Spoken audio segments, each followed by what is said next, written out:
Nessa publicação, eu vou fazer um monte de coisas tudo ao mesmo tempo. Eu vou primeiro te mostrar os principais assuntos do dia, que é o que você gosta de ver aqui, com 2 vídeos da Globo News. Mas eu também vou fazer uma costura entre PEC do quinquênio, desoneração da Folha, o golpismo do Bolsonaro com a introdução do Elon Musk na luta deles e o aviso que eu te dei de que o Xandão corria risco, julgamento da cassação do Jorge Seife, que tá para acontecer hoje mais tarde, e as próximas eleições dos senadores. Rony, o que todas essas coisas têm a ver? Tem muito a ver e só dá no rabicó do Xandão, e eu vou fazer você entender de forma muito simples. Primeiro eu vou mostrar pra você os vídeos para que a gente fale um pouco sobre essa questão aí da PEC do quinquênio, né? Que porcaria é essa? Bom, você deve ter acompanhado nos últimos noticiários, Reinaldo Azevedo não fala de outra coisa, que o Rodrigo Pacheco e o Arthur Lira estão tentando empurrar um sistema de parlamentarismo na marra, assim, sem consulta pública no Brasil. Eles se acostumaram, na verdade, com o governo Bolsonaro. Bolsonaro não trabalhava, jogou tudo pro parlamento administrar, por isso virou aquela porcaria. A última deles é tentar criar, passar, como eu disse, fazer caridade com chapéu alheio, né? Eles estão tentando empurrar de 5 em 5 anos um salário exorbitante aí nos juízes, um pagamento extra que vai custar 70 e tantos bilhões pros cofres públicos, e a Natuza Neri vai te mostrar que isso é muito mais do que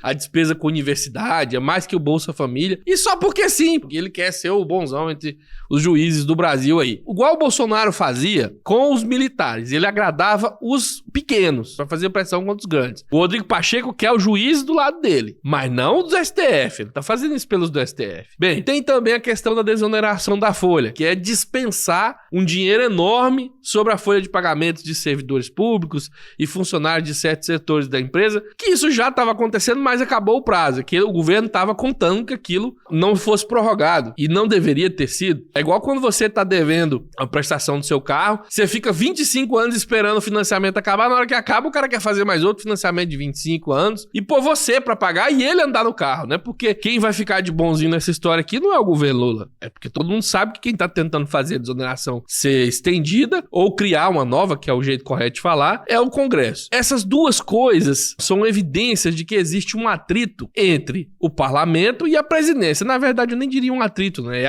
Como eu disse, é o parlamento tentando usurpar as competências da presidência da República. E nisso, como o Lula não é o Bolsonaro, em vez de o Lula ir pras ruas, bater panela, falar que tem que fechar o Congresso, fechar a STF, que não me deixe governar, o Lula usa a via institucional. Que é quem? Quando você tem qualquer relia, na Constituição tá escrito isso. Se você tem um atrito com uma pessoa, em vez de você dar um tiro nela, o que você faz? Você procura justiça, que é o que o Lula fez. Rodrigo Pacheco saiu criticando isso na mídia, dizendo que isso não é coisa que você faça, que tá judicializando a política. Acho que ele tá muito acostumado com o Bolsonaro, né? O Bolsonaro não judicializava nada. Ou ele pagava e deixava por conta, ou quando era contra o STF o atrito, ia nas ruas tentar acabar, liquidar politicamente com o poder. O Lula não fará isso, é óbvio. Ninguém deveria fazer isso. Então, isso cria um atrito do Lula, do poder executivo com o poder legislativo, mas quando o judiciário decidir, ele vai decidir pelo poder executivo, pelo Lula, porque é o correto. A forma como a PEC do quinquênio, a forma como a desoneração da Folha estão sendo feitas é ilegal, é inconstitucional, porque eles querem fazer esse benefício, mas não querem explicar de onde o dinheiro vai sair. E a lei diz que tem que explicar. Então o judiciário provavelmente vai... E o Rony, o que isso tem a ver? O judiciário provavelmente vai decidir pelo Lula, então vai criar, já está criado uma situação de atrito entre o legislativo também e o judiciário. E aqui talvez você já esteja começando a me entender. Nós temos, de novo em alto e bom som, o presidente do Senado revoltado com o judiciário que vai decidir pelo Lula em um julgamento que ele acha que não deveria acontecer. Esse mesmo presidente é o cara que tem o poder de pautar se o impeachment do Alexandre de Moraes acontece ou não. E como eu já expliquei pra você mais de 1000 vezes, apesar dos exagerados embaixo dos ignorantes que falam, o Xandão não fez nada de errado, uma vez que o impeachment tá pautado, não interessa o que o Xandão fez de errado. É só votar. No momento, os senadores estão em minoria para derrubar o Xandão. Não tem essa questão. Não tem essa quantidade de votos necessária. Mas aí entra o que eu te falei, próximas eleições. Se as coisas continuarem como estão nas próximas eleições, você pode ter mais 2 senadores bolsonaristas lá dentro. Ah, mas ainda assim não dá a quantidade de votos. Bom, hoje, entra em julgamento o Jorge Seife. Eu tô pegando cada um dos itens pra te mostrar que tá tudo relacionado.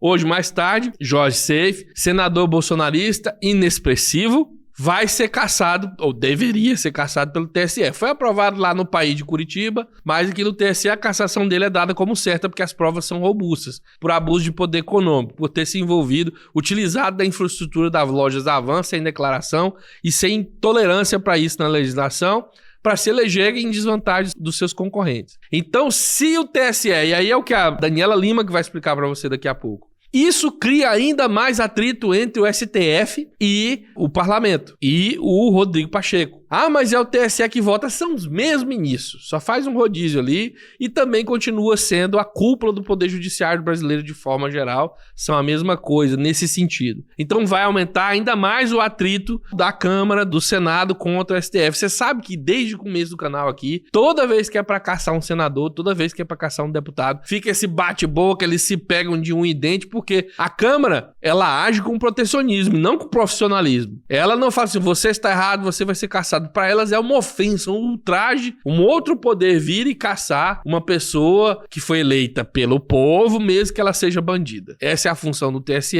e do Poder Judiciário, mas os senadores e deputados insistem nessa disputa idiota em vez de entregar logo o seu passo à parte podre. Bom, esse é o ponto. Quando eu disse para você lá atrás que o Xandão corria risco quando Elon Musk entrou na briga, muitos de vocês entenderam que era assim, se o cara só porque é rico vai tirar um presidente. Não foi isso que eu quis dizer e nem foi isso que eu disse.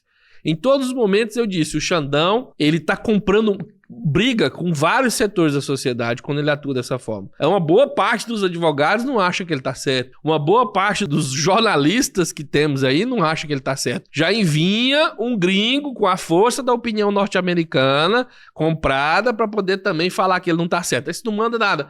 Mas os jornalistas brasileiros são alinhados a esses caras. Eu falei desde o primeiro vídeo. Aí se o Xandão vai atrás do Malafaia, já adiciona os evangélicos que não são bolsonaristas também contra o Xandão. E agora vem a força do Senado com o Rodrigo Pacheco também contra o Xandão. E a cassação do Jorge Seife pode ser, não vou falar uma gota d'água, porque é um pouco de exagero, mas mais uma colherzinha de água nesse caldo que pode entornar a qualquer momento. E já há ameaças claras. Já foram feitas ameaças que não é nem velada. Não, falou, vou fuder com você aí. Você tá bom, você quer desse jeito? Vou ferrar com você. Por enquanto, essas ameaças foram ao Executivo. Partidas do Senado, da Câmara dos Deputados, para o Executivo. Vocês não querem deixar a gente fazer o parlamentarismo que a gente quer? Então também, de agora para frente, ninguém governa mais nada, não vão aprovar mais nada. Se essas ameaças, elas subirem para o Senado, e se no Senado elas se tornarem ameaças contra o STF, a gente pode. E aí, escute, abra o seu ouvidinho.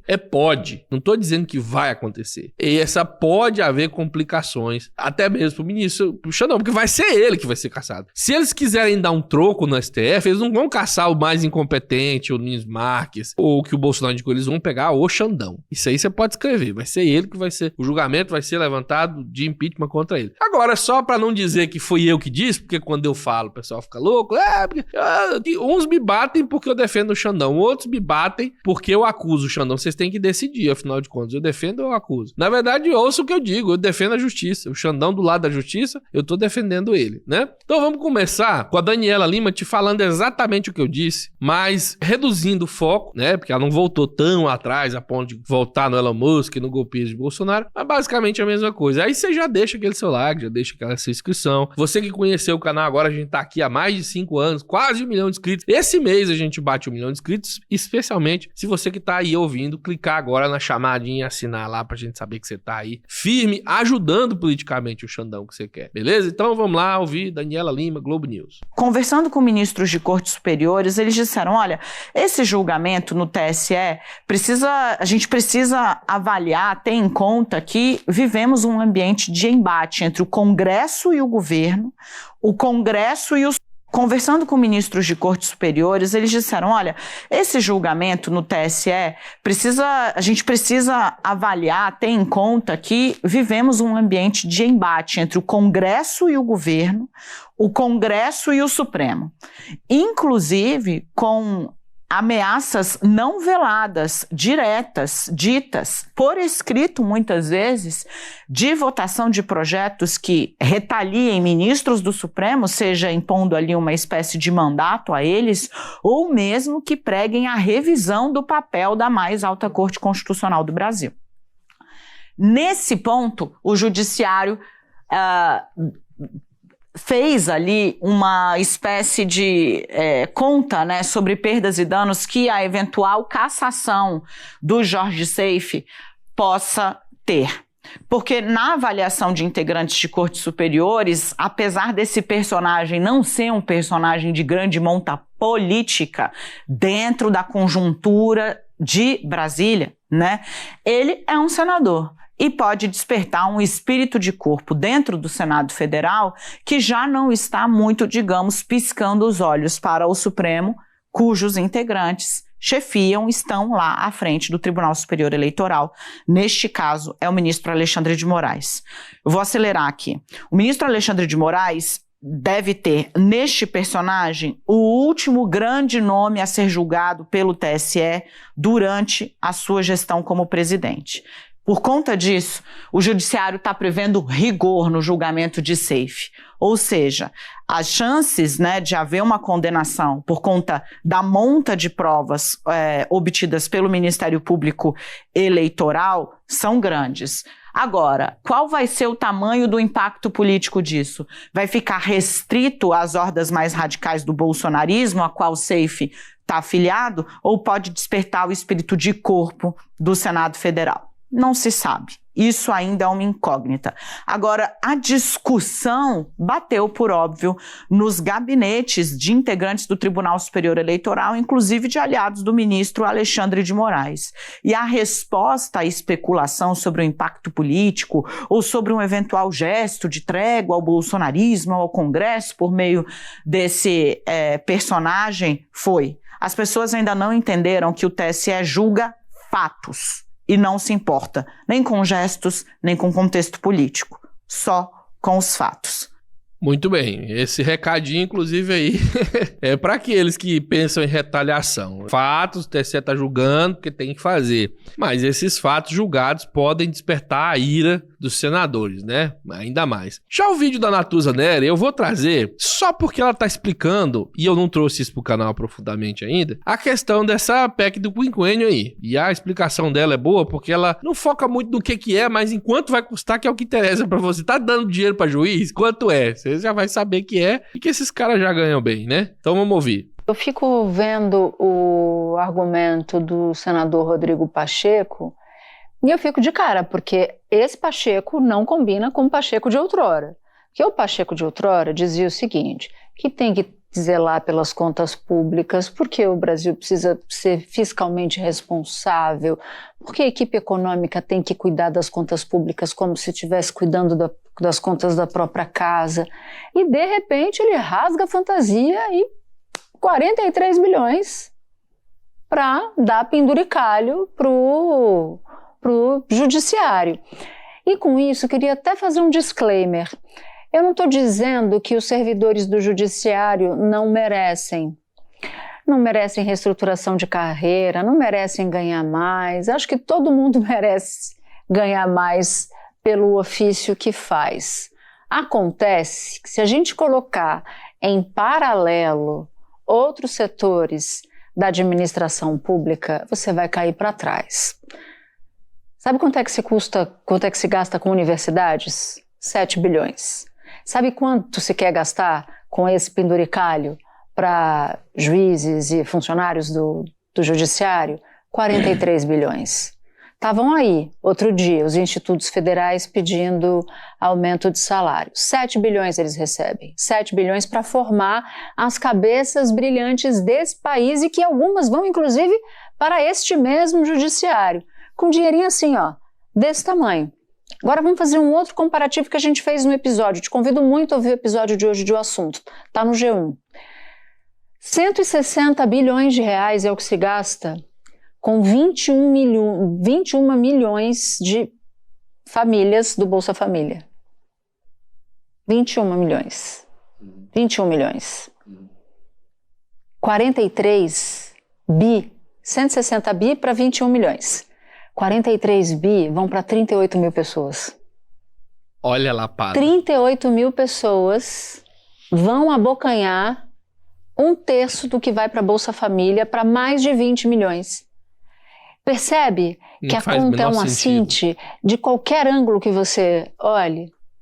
o governo federal não tem esse dinheiro.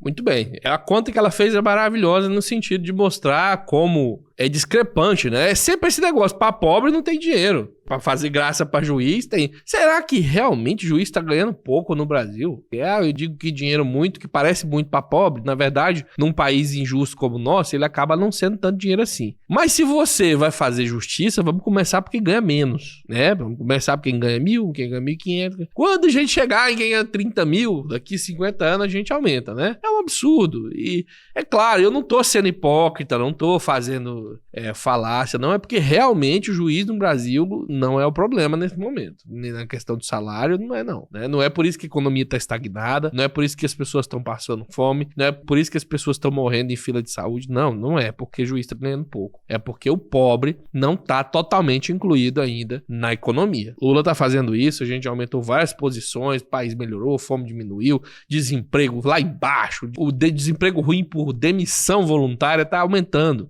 porque a pessoa está procurando outro trabalho. Agora o desemprego que é porque a pessoa não tem pra onde ir, esse está diminuindo, né? Então se inscreve no canal, compartilha o vídeo nas suas redes sociais, senta o dedo like, a gente volta, um abraço, fui.